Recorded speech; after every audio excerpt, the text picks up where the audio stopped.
बोलो भारत माता की। ಭಾರತೀಯ ಜನತಾ ಪಾರ್ಟಿಗೆ, ಸನ್ಮಾನ್ಯ ನರೇಂದ್ರ ಮೋದಿಜಿ ಅವರಿಗೆ ಭಲೋ ಭಾರತ್ ಮಾತಾ ಕಿ.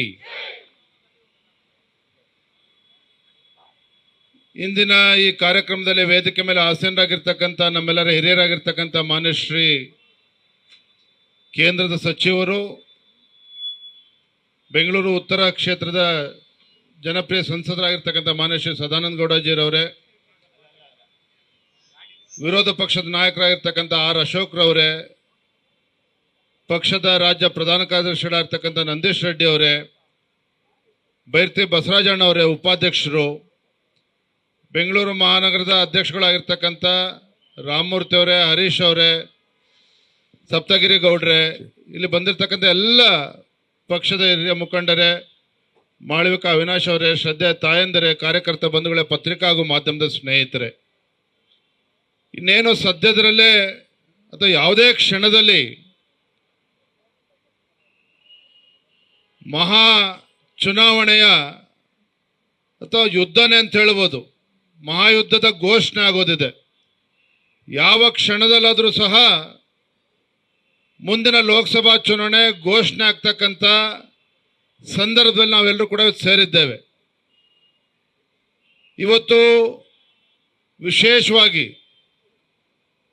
ಭಾರತೀಯ ಜನತಾ ಪಾರ್ಟಿಯ ವತಿಯಿಂದ 52 LED ವ್ಯಾನ್ಗಳನ್ನು ಇವತ್ತು ಇಡೀ ರಾಜ್ಯಕ್ಕೆ ನಾವು ಕಳಿಸ್ಕೊಡ್ತಾ ಇದ್ದೇವೆ. ನಮ್ಮ LED ವಾಹನಗಳ ವಿಶೇಷತೆ ಏನಪ್ಪ ಅಂತ ಹೇಳಿದ್ರೆ, ಕೇಂದ್ರದ ನಮ್ಮ ಹೆಮ್ಮೆಯ ನರೇಂದ್ರ ಮೋದಿಜಿ ಭಾರತೀಯ ಜನತಾ ಪಾರ್ಟಿ ಸರ್ಕಾರದ ಸಾಧನೆಗಳನ್ನು ಪ್ರತಿ ಗ್ರಾಮಕ್ಕೂ ಕೂಡ ಮುಟ್ಟಿಸ್ತಕ್ಕಂಥದ್ದು, ಜೊತೆಗೆ ನಮ್ಮ ಹೆಮ್ಮೆಯ ಪ್ರಧಾನಮಂತ್ರಿ ನರೇಂದ್ರ ಮೋದಿಜಿಯವರ ಕನಸಿದೆ, ಮುಂದಿನ ಲೋಕಸಭಾ ಚುನಾವಣೆ ಹಿನ್ನೆಲೆಯಲ್ಲಿ ಭಾರತೀಯ ಜನತಾ ಪಾರ್ಟಿಯ ಪ್ರಣಾಳಿಕೆ ಹೆಂಗಿರ್ಬೇಕಪ್ಪ ಅಂತ ಹೇಳಿದ್ರೆ, ಆ ರಾಜ್ಯಗಳಲ್ಲಿ ಸಾಮಾನ್ಯ ಜನರ ಅಭಿಪ್ರಾಯವನ್ನು ಕೂಡ ಪಡೆದುಕೊಳ್ಬೇಕು. ವಿವಿಧ ಕ್ಷೇತ್ರದಲ್ಲಿರ್ತಕ್ಕಂಥ ವ್ಯಕ್ತಿಗಳು ಎಲ್ಲರ ಒಂದು ಅಭಿಪ್ರಾಯನ ಪಡೆದುಕೊಂಡು ಒಂದು ವಿಶೇಷವಾಗಿ ಜನರಿಗೆ ಹತ್ತಿರ ಆಗಿರ್ತಕ್ಕಂಥ ಒಂದು ಪ್ರಣಾಳಿಕೆನ ಬಿಡುಗಡೆ ಮಾಡಬೇಕು ಅನ್ನುವ ಅಪೇಕ್ಷೆ ನಮ್ಮ ಪ್ರಧಾನಮಂತ್ರಿ ನರೇಂದ್ರ ಮೋದಿಜಿ ಅವ್ರದ್ದು ಮತ್ತು ನಮ್ಮ ರಾಷ್ಟ್ರೀಯ ಅಧ್ಯಕ್ಷ ಜಗತ್ ಪ್ರಕಾಶ್ ನಡ್ಡಾಜಿ ಅವ್ರದ್ದು. ಹಾಗಾಗಿ ವಿಶೇಷವಾಗಿ LED ವಾಹನಗಳೇನು ತೆರಳುತ್ತಾ ಇದೆ, ರಾಜ್ಯದ ಎಲ್ಲ 28 ಲೋಕಸಭಾ ಕ್ಷೇತ್ರಗಳಿಗೆ ತಲುಪ್ತದೆ, ಪ್ರತಿ ಗ್ರಾಮಗಳಿಗೂ ಕೂಡ ತಲುಪ್ತದೆ ಸರ್ಕಾರದ ಸಾಧನೆ. ಮತ್ತು ಅಲ್ಲಿ ಇವತ್ತು ಸಜೆಷನ್ ಬಾಕ್ಸ್ ಕೂಡ ಇರ್ತದೆ. ಮತ್ತೆ ಆ ಕೋಡನ್ನು ಬಳಸ್ಕೊಂಡು ಅವರ ಒಂದು ಸಲಹೆ ಏನಿದೆ, ಮುಂದಿನ ಮ್ಯಾನಿಫೆಸ್ಟೋನಲ್ಲಿ ರಾಜ್ಯಕ್ಕೆ ಏನಾದರೆ ಒಳ್ಳೆಯದು, ಆ QR ಕೋಡನ್ನು ಬಳಸ್ಕೊಂಡು ಅವರ ಅಭಿಪ್ರಾಯವನ್ನು ಕೂಡ ನೇರವಾಗಿ ದೆಹಲಿಗೆ ಮುಟ್ಟಿಸ್ತಕ್ಕಂಥ ಕೆಲಸ ಮಾಡೋದಕ್ಕೆ ಸಾಧ್ಯ ಆಗ್ತದೆ. ಇದು ಕೇವಲ ಭಾರತೀಯ ಜನತಾ ಪಾರ್ಟಿಲಿ ಮಾತ್ರ ಸಾಧ್ಯ. ಒಬ್ಬ ರೈತ ಇರ್ಬೋದು, ಒಬ್ಬ ಬಡವ ಇರ್ಬೋದು, ಒಬ್ಬ ಕೂಲಿ ಕಾರ್ಮಿಕ ಇರ್ಬೋದು, ಒಬ್ಬ ಅಂಗನವಾಡಿ ಕಾರ್ಯಕರ್ತ ಇರ್ಬೋದು, ಒಬ್ಬ ಡಾಕ್ಟರ್, ಇಂಜಿನಿಯರ್, ವಕೀಲರು ಯಾರೇ ಇದ್ರೂ ಸಹ, ಕಸ ಗುಡಿಸ್ತಕ್ಕಂಥ ಮಹಿಳೆಗೂ ಕೂಡ ಅಂತ ಕಾರ್ಯಕರ್ತರು ಕೂಡ ಅವಕಾಶನ ಕೊಡಬೇಕು ಅಂತೇಳಿ ಮೋದಿಜಿ ಅವರ ಒಂದು ಅಪೇಕ್ಷೆ ಮೇರೆಗೆ ಇವತ್ತು LED ವಾಹನಗಳನ್ನು ಇಡೀ ದೇಶದಲ್ಲಿ ಹೋಗ್ತಾ ಇದೆ. ನಮ್ಮ ರಾಜ್ಯದಲ್ಲೂ ಕೂಡ 52 LED ವಾಹನಗಳನ್ನು ಇವತ್ತು ಅಧಿಕೃತವಾಗಿ ಉದ್ಘಾಟನೆ ಮಾಡ್ತಾ ಇದ್ದೇವೆ. ಇದನ್ನ ನಮ್ಮ ರಾಜ್ಯದ ಜನ ಅದನ್ನು ಸದುಪಯೋಗ ಪಡಿಸ್ಕೊಳ್ಬೇಕು ಅಂತೇಳಿ ತಮ್ಮ ಮೂಲಕ ನಾನು ಅವ್ರಿಗೆ ವಿನಂತಿಯನ್ನು ಮಾಡ್ತಾ ಇದ್ದೇನೆ. ಒಂದು ಮಾತನ್ನೇ ಸಂದರ್ಭದಲ್ಲಿ ಹೇಳ್ತಾನೆ, ಒಂದು ಕಡೆ ರಾಜ್ಯದಲ್ಲಿ ಭೀಕರ ಬರಗಾಲ, 800ಕ್ಕೂ ಹೆಚ್ಚು ರೈತರು ಆತ್ಮಹತ್ಯೆ ಮಾಡಿಕೊಂಡಿದ್ರು ಸಹ ಮಾನ್ಯ ಮುಖ್ಯಮಂತ್ರಿಗಳು ತಮ್ಮ ಪ್ರಣಾಳಿಕೆಯಲ್ಲಿ ತಮ್ಮ ಬೆನ್ನನ್ನು ತಟ್ಟುಕೊಂಡು ಒಂದು ಮಾತನ್ನ ಹೇಳಿದ್ದಾರೆ. ಕಳೆದ 9 ತಿಂಗಳ ಕಾಂಗ್ರೆಸ್ ಪಕ್ಷದ ಆಡಳಿತೆಯ ಪರಿಣಾಮ ರಾಜ್ಯದಲ್ಲಿ 1,25,00,000 ಕುಟುಂಬಗಳು ಬಡತನ ರೇಖೆಗಿಂತ ಹೊರಗೆ ಬಂದಿದ್ದಾರೆ ಅಂತ ಹೇಳಿದ್ದಾರೆ. ಮಾನ್ಯ ಅಶೋಕ್ ಅವರು ಹೇಳಿದ್ರು, ತಮಗೆ ಗೊತ್ತಿರುತ್ತೆ, ಬೆಂಗಳೂರು ಮಹಾನಗರದ ಹೊತ್ತೇನು ನಮ್ಮ ಕಾರ್ಯಕರ್ತರಲ್ಲಿ ಇದ್ದೀರಿ, ಉತ್ತರ ಕರ್ನಾಟಕದಲ್ಲಿ ಬರದ ಸಮಸ್ಯೆಯಿಂದ ಕುಡಿಯ ನೀರಿನ ಹಾಹಾಕಾರ, ಬೆಳೆ ಇವತ್ತು ಸಂಪೂರ್ಣವಾಗಿ ನಾಶ ಆಗಿದೆ. ಸರ್ಕಾರ ಇವತ್ತು ಕಾಂಗ್ರೆಸ್ ಸರ್ಕಾರ ಯಾವುದೇ ರೀತಿ ಪರಿಹಾರ ಕೊಟ್ಟಿಲ್ಲ. ಇವತ್ತು ದೇಶದಲ್ಲಿ 8-9 ರಾಜ್ಯಗಳಲ್ಲಿ ಬರಗಾಲ ಇದೆ.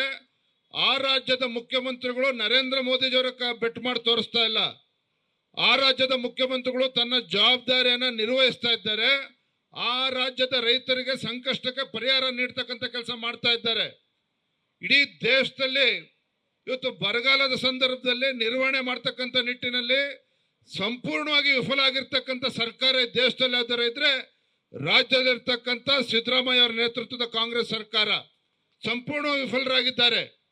ಇವತ್ತು ಬೆಂಗಳೂರು ಮಹಾನಗರದಲ್ಲಿ ಪರಿಸ್ಥಿತಿ ಎಲ್ಲಿ ಬಂದಿದೆ ಅಂತ ಹೇಳಿದ್ರೆ ಕುಡಿಯೋ ನೀರಿನ ಹಾಹಾಕಾರ. ಮಾನ್ಯ ವಿರೋಧ ಪಕ್ಷದ ನಾಯಕರು, ನಮ್ಮ ಶಾಸಕರು ವಿಧಾನಸಭೆಯಲ್ಲಿ ಇದನ್ನು ಮಂಡನೆ ಮಾಡಿದ್ವಿ, ಚರ್ಚೆ ಮಾಡಿದ್ವಿ.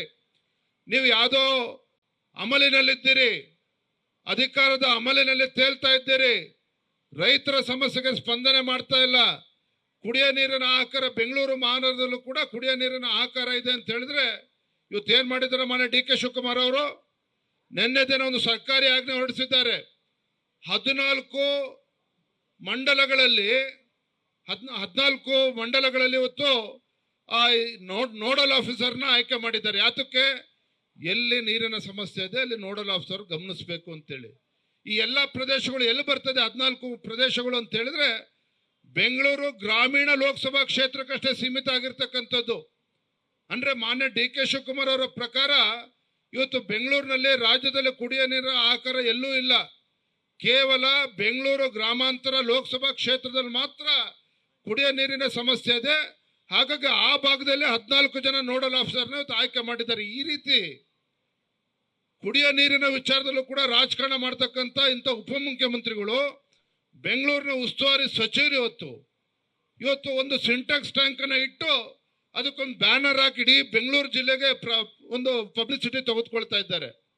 ಅಂದ್ರೆ ಯಾವುದೇ ಕಾಳಜಿ ಇಲ್ಲದೆ ಇರ್ತಕ್ಕಂಥ ಸರ್ಕಾರ, ಯಾವುದೇ ಸಮಸ್ಯೆಗೆ ಸ್ಪಂದನೆ ಮಾಡ್ತಾ ಇರ್ತಕ್ಕಂಥ ಸರ್ಕಾರ, ಸಾಮಾನ್ಯ ಜನರು ಮಾತನಾಡ್ತಾ ಇದ್ದಾರೆ.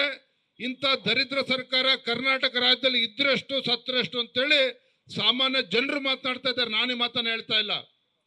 ಹಾಗಾಗಿ ಸಂದರ್ಭ ಇಷ್ಟ ಹೇಳ್ತಕ್ಕಂಥದ್ದು, ನಮ್ಮ ಬೆಂಗಳೂರು ಮಹಾನಗರದ 3 ಜನ ಅಧ್ಯಕ್ಷರು ನಾನು ಹೇಳಿದ್ದೇನೆ ಈಗಾಗಲೇ. ನಾಡಿದ್ದು ಸೋಮವಾರ ಒಂದು ಪ್ರತಿಭಟನೆಯನ್ನು ಕೂಡ ನಡೆಸಬೇಕು. ನಮ್ಮ ತಾಯಂದನ್ನು ಕರ್ಕೊಂಡೋಗಿ ಬೆಂಗಳೂರು ಮಹಾನಗರ ಪಾಲಿಕೆ ಇವತ್ತು BWSSP ಹತ್ರ ಹೋರಾಟ ಮಾಡಬೇಕು. ಅವ್ರಿಗೆ ಕಿವಿ ಹಿಂಡ್ತಕ್ಕಂಥ ಕೆಲಸ ಮಾಡಬೇಕು. ಸರ್ಕಾರ ನಂಬ್ಕೊಂಡು ಕೂರ್ಬೇಡಿ ಅನ್ನೋ ಮಾತನ್ನು ನಮ್ಮ ಪಕ್ಷದ ಮುಖಂಡರು ಕೂಡ ಹೇಳಿದ್ದೇನೆ. ನಾ ಇಷ್ಟು ಮಾತ್ರ ಸಂದರ್ಭದಲ್ಲಿ ನನ್ನ ಮಾತನ್ನು ಮುಗಿಸ್ತೇನೆ. ಈ ದೇಶದ ಭವಿಷ್ಯವನ್ನು ರೂಪಿಸ್ತಕ್ಕಂಥ ಚುನಾವಣೆ ಇವತ್ತು ಕರ್ನಾಟಕ ರಾಜ್ಯದಲ್ಲಿ 28ಕ್ಕೆ 28 ಕ್ಷೇತ್ರಗಳನ್ನು ಗೆಲ್ಲಬೇಕು ಅಂತೇಳಿ ಭಾರತೀಯ ಜನತಾ ಪಾರ್ಟಿ ತೀರ್ಮಾನ ಅಲ್ಲ, ವಿಜೇಂದ್ರ ತೀರ್ಮಾನ ಅಲ್ಲ. ಎಲ್ಲ 28 ಕ್ಷೇತ್ರದಲ್ಲಿ ಈ ನಾಡಿನ ಪ್ರಜ್ಞಾವಂತ ಮತದಾರರು ಹಿಂದಿನ ವಿಧಾನಸಭಾ ಚುನಾವಣೆಯಲ್ಲಿ ನಾವು ಯಾರ್ಯಾರಿದ್ದೇವೆ, ಕಾಂಗ್ರೆಸ್ ಪಕ್ಷನ ಅಧಿಕಾರಕ್ಕೆ ತಂದಿದ್ದೇವೆ. ಆದರೆ ದೇಶದ ಭವಿಷ್ಯದ ದೃಷ್ಟಿಯಿಂದ ನಮ್ಮ ಹೆಮ್ಮೆಯ ಪ್ರಧಾನಮಂತ್ರಿ ನರೇಂದ್ರ ಮೋದಿಜಿಯವರು ಮತ್ತೊಮ್ಮೆ 3ನೇ ಬಾರಿಗೆ ಪ್ರಧಾನಮಂತ್ರಿ ಆಗಬೇಕು. ಅದಕ್ಕೆ ಭಾರತೀಯ ಜನತಾ ಪಾರ್ಟಿನೇ ಕೇಂದ್ರದಲ್ಲಿ ಅಧಿಕಾರಕ್ಕೆ ಬರಬೇಕು. ಹಾಗಾಗಿ ಕರ್ನಾಟಕ ರಾಜ್ಯದಲ್ಲಿ ಎಲ್ಲ 28 ಕ್ಷೇತ್ರಗಳಲ್ಲಿ ಭಾರತೀಯ ಜನತಾ ಪಾರ್ಟಿ JDS ಅನ್ನ ಗೆಲ್ಲಿಸೋದ್ರ ಮುಖೇನ ನರೇಂದ್ರ ಮೋದಿ ಅವರ ಕೈಯನ್ನು ಬಲಪಡಿಸ್ತೇನೆ ಅಂತೇಳಿ ಈ ರಾಜ್ಯದ ಪ್ರಜ್ಞಾವಂತ ಮತದಾರರು ತೀರ್ಮಾನ ಮಾಡಿದ್ದಾರೆ. ನಮ್ಮ ಕರ್ತವ್ಯ ಇದೆ. ಇವತ್ತೇ ನಮ್ಮ LED ವಾಹನಗಳಿದೆ. ಪ್ರತಿ ಗ್ರಾಮಗಳಿಗೆ, ಪ್ರತಿ ಜಿಲ್ಲೆಗಳಿಗೆ ತೆರಳಿ ನಮ್ಮ ಸಾಧನೆ ಮತ್ತು ಅವರ ಒಂದು ಏನು ಜನಸಾಮಾನ್ಯರ ಒಂದು ಅನಿಸಿಕೆ ಏನಿದೆ, ಇವತ್ತು ಪ್ರಣಾಳಿಕೆ ಯಾವ ದಿಕ್ಕಿನಲ್ಲಿ ಇರಬೇಕು, ಯಾವ ರೀತಿ ರಾಜ್ಯಕ್ಕೆ ಅನುಕೂಲ ಆಗಬೇಕು, ಅವರ ಸಲಹೆಯನ್ನು ಕೂಡ ನೇರವಾಗಿ ನರೇಂದ್ರ ಮೋದಿಜಿಯವರು ಮುಟ್ಟಿಸ್ತಕ್ಕಂಥ ಒಂದು ಕಾರ್ಯಕ್ರಮ ಇವತ್ತು ನೀವು ಪ್ರಯುಕ್ತವಾಗಿ ಇವತ್ತು LED ವಾಹನಗಳನ್ನು ಇವತ್ತು ಉದ್ಘಾಟನೆ ಮಾಡ್ತಾ ಇರ್ತಕ್ಕಂಥದ್ದು. ಇವತ್ತು ನಮ್ಮ ಎಲ್ಲ ಪತ್ರಿಕಾ ಮಾಧ್ಯಮದ ಸ್ನೇಹಿತರು ಕೂಡ ಈ ನಿಟ್ಟಿನಲ್ಲಿ ಎಲ್ಲರೂ ಕೂಡ ನಮಗೆ ಸಹಕಾರ ನೀಡಬೇಕು ಅಂತ ಹೇಳ್ತಾ ಇಲ್ಲಿ ಬಂದಿರತಕ್ಕಂಥ ಎಲ್ಲರಿಗೂ ಕೂಡ ಮತ್ತೊಮ್ಮೆ ವಂದಿಸಿ ನನ್ನ ಮಾತನ್ನು ಮುಗಿಸ್ತಾ ಇದ್ದೇನೆ. ವಂದನೆಗಳು. ಜೈ ಶ್ರೀರಾಮ್. ನ್ಯೂಸ್ ಫಸ್ಟ್, ನಿರ್ಭೀತಿಯಿಂದ ನಿಮ್ಮ ಪರವಾಗಿ.